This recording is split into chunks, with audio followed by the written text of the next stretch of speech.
사랑합니다. 야고보서는 성도들에게 믿음이 있다면 그 믿음을 가진 사람들이 어떻게 살아가야 할지를 설명해 주는 책이라고 말씀드렸습니다. 이것이 가능한 이유는 이 야고보 사도가 예루살렘 교회에서 30여 년간 목회를 했기 때문입니다. 많은 사람들을 접했고 그 믿는 사람들이 하는 행동들을 보았을 때 너무나도 많은 조언들을 해줄 수 있었고 그 내용들을 잘 이 야고보서에서 다루고 있습니다. 특별히 3장부터는 야고보 사도가 1장에서 2번이나 언급한 말에 대해서 구체적으로 이야기하고 있습니다. 우리가 항상 조심해야 될 이 말을 야고보 사도가 이 3장 앞부분에 구체적으로 적어 놓은 것입니다. 우리가 이 말은 개인과의 관계, 다른 사람들과의 관계에서의 문제, 또 교회에서도 문제를 일으킬 수 있습니다. 그것을 야고보 사도가 경험했기 때문에 오늘 본문을 통해 우리에게 또 말을 조심하라고 교훈을 해주고 있습니다. 우리가 이 지침을 오늘 교훈 삼아서 또 우리 일상교회 안에서 관계를 잘 맺어나가는 우리 성도님들 되시기를 바랍니다. 여기 있는 우리 모두는 교사입니다. 교사는 가르치는 사람을 이야기하는데요, 우리는 가르치는 입장에 서 있을 때가 많습니다. 순장이든 부서든 가정이든 직장이든 우리가 남들을 가르치고 남들에게 조언을 할 때가 우리는 많다는 것입니다. 특별히 우리는 좋은 교사가 되기 위해서 선한 말을 사용하고 또 선한 영향력을 끼치기 위해서 노력합니다. 선한 말을 전달하기 위해서는 우리가 어떻게 해야 될까요?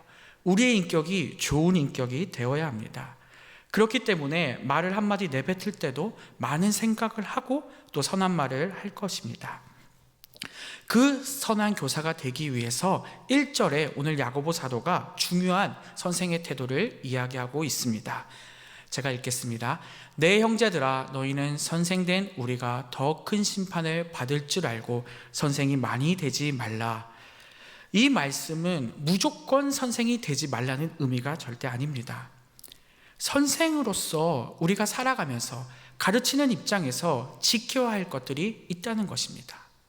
그런데 좀 강하게 표현을 하죠. 말을 많이 하지 말라고 하는 것입니다. 말을 많이 하다 보면 우리가 교만해질 수도 있고 또 남을 판단할 수도 있고 또 비판하는 말을 할 수도 있기 때문입니다. 이때 당시에 선생이라는 직분은 예언자, 사도 다음으로 가는 직분이었습니다. 많은 사람들이 이 선생이라는 직분을 되기 원했습니다. 그만큼 칭찬받고 교회에서 많은 일들을 하는 사람이었죠. 그런데 이 야고보 사도가 보기에 이 선생들에게 실수가 나타날 때가 있었다는 것입니다. 바로 어떤 실수인가요? 말로써 하는 실수였다는 것이죠. 가르치는 입장이다 보니까 남들을 판단하고 비판하고 정죄할 때가 많았다는 것입니다. 그래서 오늘 말씀에서 이 선생을 비유 삼아서 우리에게 말을 조심하라 라고 오늘 이야기하고 있는 것입니다. 우리는 말을 조심해야 합니다. 남들을 판단하고 혼내는 것만 아니라 필요가 있다면 우리는 조언을 하고 오히려 그 사람을 위로하고 사랑할 줄 아는 말을 하는 우리가 되었으면 좋겠습니다. 남을 판단하고 비판하는 사람들은 어떻게 될까요? 마태복음 7장 2절에 제가 읽겠습니다. 너희가 비판하는 그 비판으로 너희가 비판을 받을 것이요 너희가 헤아리는 그 헤아림으로 너희가 헤아림을 받을 것이리라. 우리는 남을 판단하는 입장에 많이 서게 됩니다. 그런데 그 사람을 사랑으로 대하지 않고 그 사람을 판단하는 입장에 선다면 우리는 선생과 별 다를 게 없어집니다. 그렇다면 그 결과는 무섭습니다. 우리가 판단할 때 우리 역시 판단받게 된다는 것입니다. 우리는 죄인입니다. 남을 판단할 힘이 원래 없는 자들입니다. 하지만 우리는 이것을 잊고 남들을 판단하고 비판합니다. 이 말씀은 우리가 무겁게 받을 수밖에 없습니다. 주님이 주신 자리, 이 사역자의 길을 감당하면서 정말 사람들에게 감사하고 사랑의 마음으로 사람을 살리는 말을 해야 하는데 나도 모르게 가르치는 입장에 있다 보니까 또 판단하고 비판하고 남들을 종종 의식하며 가르칠 때가 있기 때문입니다. 우리는 이러한 모습들을 주의해야 합니다. 우리는 이 연약한 마음을 아시고 하나님이 아시고 하나님이 우리를 판단한다는 사실을 기억하셔야 합니다. 그렇기 때문에 나에게 직분과 맡은 역할이 있다면 우리는 더 겸손하게 행해야 합니다. 내 마음을 잘 다스려 판단하고 비판하는 것이 아니라 사랑과 위로하며 우리 입에서 살리는 말이 나왔으면 좋겠습니다. 2절의 말에 대해서 또 구체적으로 얘기합니다. 실수를 하지 말라고 합니다. 이때 말이라는 단어로 사용된 것은 우리가 잘 알고 있는 로고스입니다. 말씀 안이라는 뜻이죠. 그런데 설교, 성경 공부 이런 뜻만이 아니라 일상 대화도 역시 로고스라고 표현되어 있습니다. 우리가 일상에서 사용하는 이 대화를 어떻게 해야 되나요? 하나님의 말씀을 전하는 것처럼 가볍게 하는 것이 아니라 정말 무겁게 사람들에게 말을 전하고 사람들에게 대화를 해 나가야 한다는 것입니다. 내가 전하는 말이 잘못되거나 실수가 생기면 그 말을 다시는 돌이킬 수 없게 되기 때문입니다. 때로는 내 말의 실수로 인해 하나님을 욕보이게 할 수도 있습니다. 그래서 우리는 이 말의 실수가 없게 주의해야 합니다. 2절 하반부에 보면 말의 실수가 없는 자는 온몸도 제어할 수 없게 된다고 말합니다. 뒤집어서 보면 말을 제어하지 못하면 결국 우리는 온몸을 제어하지 못한다는 것과 같은 것입니다. 저는 교육자이다 보니 말을 많이 하는 위치에 서 있습니다. 그래서 더 주의합니다. 저만 그런 것이 아니죠. 우리 교회에서 직분을 맡거나 또 가르치는 역할을 감당할 때, 또 안내하거나 봉사할 때 우리의 언어 습관을 매우 조심히 해야 합니다. 우리의 말 하나에 사람들이 상처받는다면 그것은 말의 실수가 생긴 것이기 때문입니다. 믿는 사람들은 이 부분에 더욱더 집중해야 합니다. 한 번 더 생각하고 한 번 더 집중해서 선한 말, 선한 마음을 가지고 남들에게 좋은 말을 전하기 원합니다.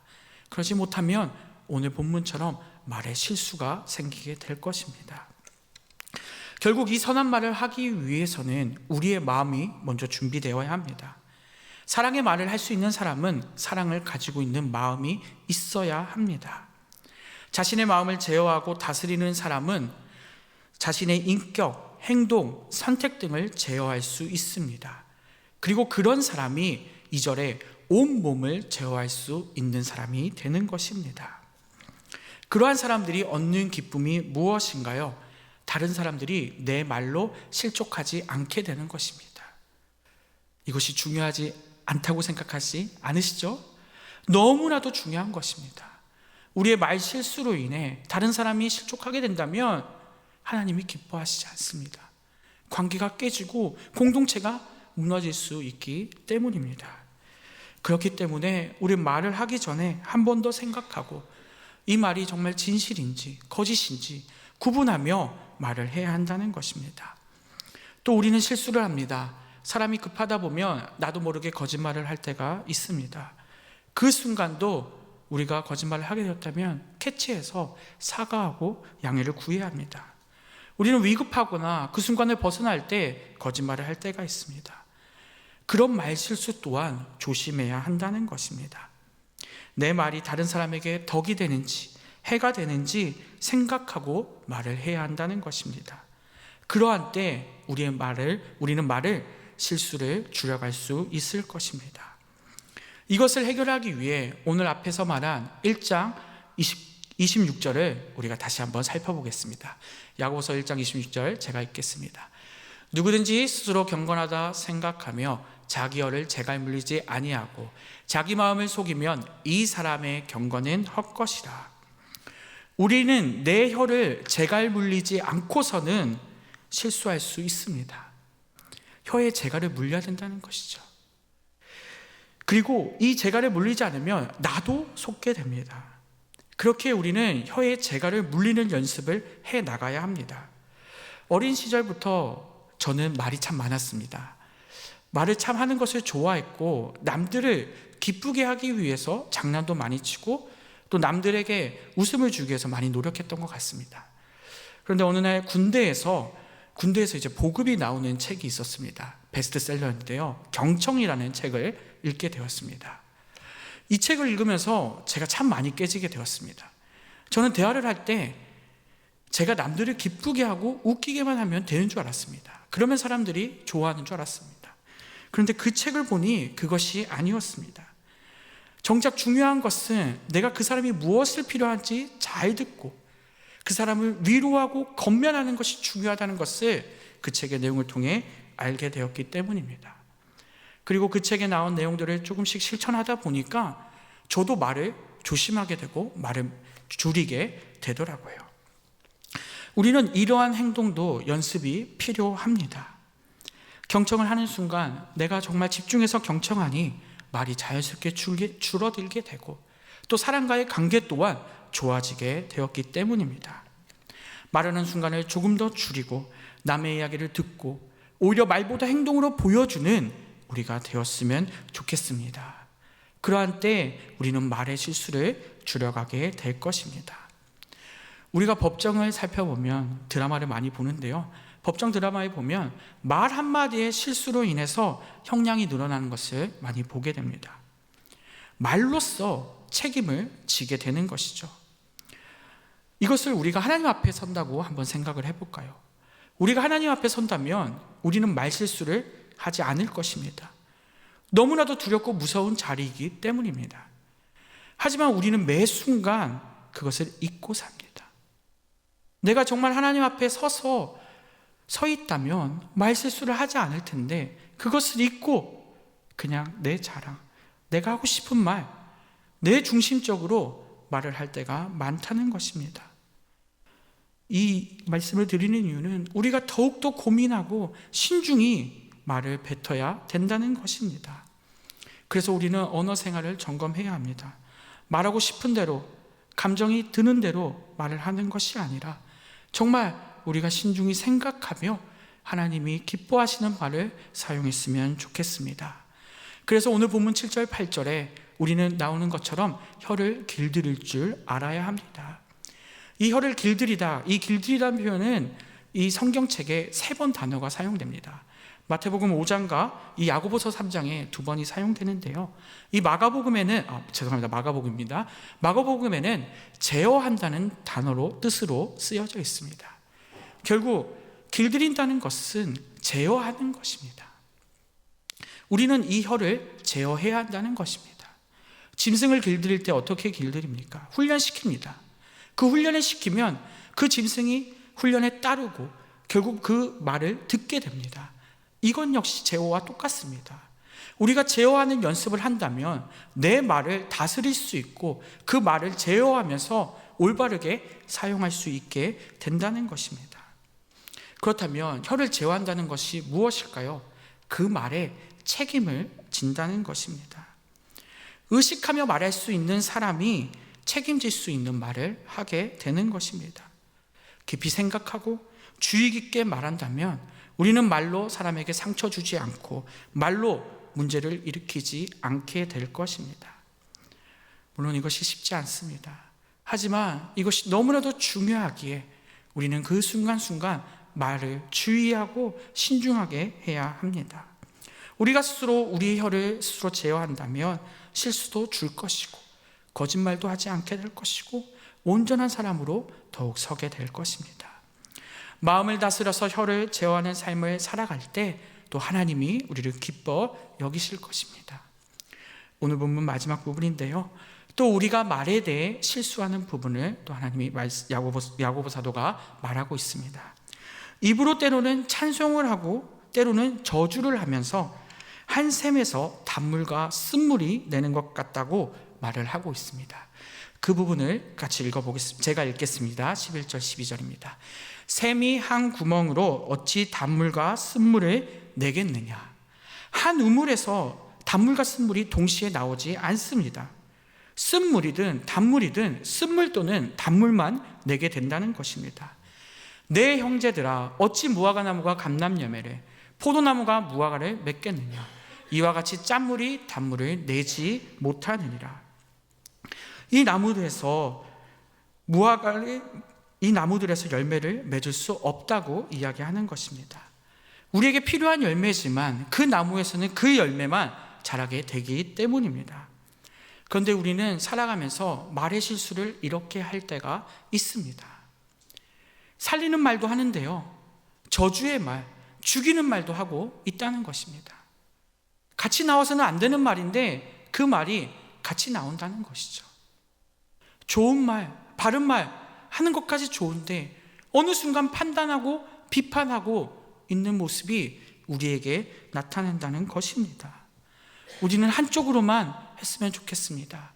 사람을 사랑하고 살리는 말이 우리 입에서 나오기를 바랍니다. 그렇게 하기 위해선 우리의 마음을 잘 다스려야 합니다. 오늘 본문의 제목을 그렇게 정했는데요, 이 마음을 잘 다스리지 않으면 내 혀에서, 내 입에서 좋은 말이 나올 수가 없습니다. 우리의 마음이 하나님께 향하고 마음이 뜨거워져야 합니다. 지금 금요일마다 담임 목사님을 통해 성령 충만에 대해 배우고 있습니다. 우리가 마음을 다스리는 것이 무엇입니까? 성령 충만해지는 것입니다. 성령 충만해져야지만 내 혀를 온전히 다스릴 수 있고 사람을 살리는 말을 할 수 있게 됩니다. 성령님께서 함께 하셔야 우리가 헛된 말을 하지 않고 사람의 살리는 말을 하게 된다는 것입니다. 그래서 우리는 내 혀의 책임을 지기 위해, 제어하기 위해 성령 충만한지를 계속 점검해 나가야 합니다. 내가 하나님의 말씀대로 살고 있는지, 오늘 내가 말씀을 많이 듣고 또 그 들은 것을 실천하고 있는지 점검해야 한다는 것입니다. 점검하지 않으면, 성령 충만하지 않으면 내 혀를 또 내가 제어할 수 없게 되기 때문입니다. 그렇기에 우리는 매일매일 성령 충만한 삶을 살아가려고 노력해야 합니다. 사역을 할 때마다 저 역시 성령 충만함을 하기 위해서 기도합니다. 그러지 않으면 또 사역에서 제약들이 나타나기 때문입니다. 학기가 시작되었습니다. 학교 앞 전도를 하고 또 복음을 전하는 일들을 합니다. 기도를 안 할 수가 없습니다. 성령 충만하지 않으면 그 현장이 거시기되고 제약의 현장이 될 수 있기 때문입니다. 우리가 이 사역들을 시작하고 감당함에 있어 먼저 성령 충만하여서 정말 하나님의 일을 할 때 기쁨이 넘치는 말들을 하는 우리 모두가 되기를 바랍니다. 우리의 입을 통해 하나님의 사랑이 전달되고 사람을 살리는 말들이 나오는 우리 모두가 되었으면 좋겠습니다. 말씀을 맺겠습니다. 사랑하는 성도 여러분, 우리 스스로 내 마음을 다스리는 것이 너무나도 쉽지 않습니다.